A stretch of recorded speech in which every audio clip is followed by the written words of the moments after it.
Car meditation. I'm doing this one for people who I know may live like I do to an extent.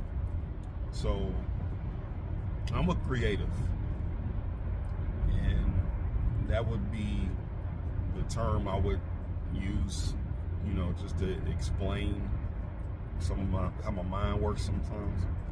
And and I know they've come up with fancy terms of adult this and adult that and deficit this and attention this and that, and what I want to say first to people who may live this way is okay. And there's nothing wrong with you. It's just that we live in a time where everything is oversaturated, watered down, and people don't value quality anymore. Everybody wants a quantity. People think the more things they have, that adequates to who they are and their success and everything like that. So they don't value the quality of things. And most creatives do. Not all, like I said, most. And I figured this out when I was young. So I'll speak to young people when I say this, is that if you wake up and you have ideas that just overwhelm you, that you literally need to get a pen and a pad and write them down, or you always dreaming, or you always imagining what something else could be better, or you always innovating on something that's already here, or innovating on something new, you're creative. It's not anything wrong with that. It gets bad when you can't harness and focus, and I've had plenty of years to learn how to do that. And if I can give any gift to any creative, whether you're young or you're older, is you got to spend time with yourself. You got to spend time with yourself. I don't care what nobody says. Don't search for no pill. Don't search for no. You got to spend time with yourself. And that doesn't necessarily mean you unplugging yourself out of society. That means that, even if you go to the gym, you can have headphones on and you not a part of what's going on because you focused on what you're doing. Even if now me, even as a kid, I could be in a room with a group of people and my mind's still flowing. I'm still drawing. I'm still writing. And that's something too that I can attest to, is that, I always have had an art piece in my head, a running song, a running poem, a clothing item, a style or something I want to do, how something could look, buildings that I can draw. It's always something going in my head. And it's funny because I told this to a teacher once in high school, and she said, I'm going to call that the Da Vinci mind.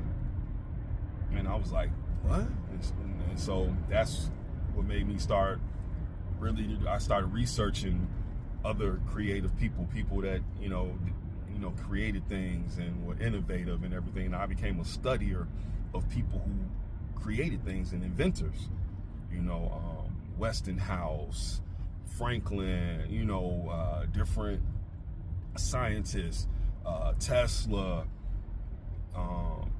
just all kind of different people. When they, even people that invented production processes and stuff like that. I just started becoming a studier of people, and what Howard Hughes, what you'll find is when you dig back, they all had a little bit of that what a quote unquote whimsy, or that quote unquote, imagination that, a lot of the world would always try to stifle, and you got to be careful when you're creative, because you can do things and create things in this world. It like moves towards snuffing it out of you, and when it comes to things like music and art or things like that, even if you're just thinking about building things, sometimes the world gets to the point where the world tries to snuff it out. And when you create something that may monetize at a great value, it's like that right there, because we in a capitalist society and the world moves off capitalism, it's like it starts pulling away from your gifts. So that's always the battle sometimes, is protecting your gifts, protecting your mind. And you don't owe anybody anything. You don't owe anybody anything. You owe your last self. You're always trying to do better than your last self and be greater. But you're not alone. You're not alone. At one point in time, I used to be able to lay out 5 sheets of paper, and I still could, lay out 5 sheets of paper and write 5 different poems, or 5 different things going on in my head at one time: a short story, a poem, a song, a riddle. It's like, so I know how that is, but it's just like I've had practice in that, like that mental dojo, to kind of get myself to where I know when it's time to lock in, it's time to lock in on things, and I know how to focus and kind of move everything out. And after a while of doing that, you automatically it just becomes automatic. When it's time to lock in, when it's not. And being a creative has helped me with things that I do, like, even with like doing private security, doing acting, doing brand development, helping other people with their brands. It's helped me in so many ways. It's like designing. I've been designing clothes and writing poems and songs and stuff like that since I was like 6 or 7 years old. So it's like I've had time to perfect and master what master that art of creativity in myself, so it doesn't affect and take me away. Now, don't get me wrong. I mean, even in my car right now, you'll find pieces of scrap paper with poems and songs and ideas on it. And those most times are just so I won't forget. And those things are things, sometimes I write them and file them away, and then later come back to them. And that's why I tell people a lot of times, it's important to journal. It's important to carry a notebook. If you put the notes in your phone and everything like that, that's cool. That's cool. But sometimes you have to understand that when you're writing things, it's a different type of commitment than just typing it in your phone or just recording it, voice recording it. It's a different type of commitment. You're putting a little bit more. I don't know the word I'm looking for, but I want to say, like, it's more of yourself as you write it with your hand. So you creating something, and it's like you scribing something. The pen is always is powerful when it touches paper, and when you write something, even if you go back and touch it 5 years later, it's like you wrote it already. So it's like you wrote it into your life. And I think when it comes to a creative always knows that, like, time is a sense of an illusion. It's like, yeah, it's there, and yeah, it's a clock, and yeah, tomorrow may not be promised, just like the next minute may not be.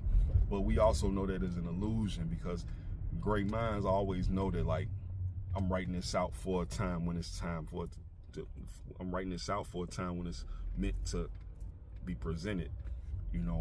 And so I just want people to know that you're not alone. Young, old, male, female, don't matter. You just try to stay, like I said, go in that mental dojo, have those by yourself meetings where you practice, train yourself to focus on one thing.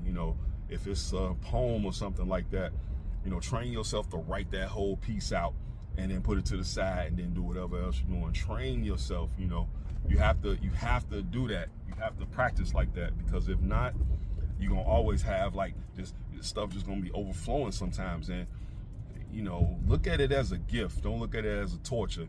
It only becomes a torture if it takes you away from, like, your regular living activities. If you're sitting up and you're not washing yourself, or you're not eating or something like that. But it's like, train yourself, and that way, you'll be able to get the value out of it, the quality out of it.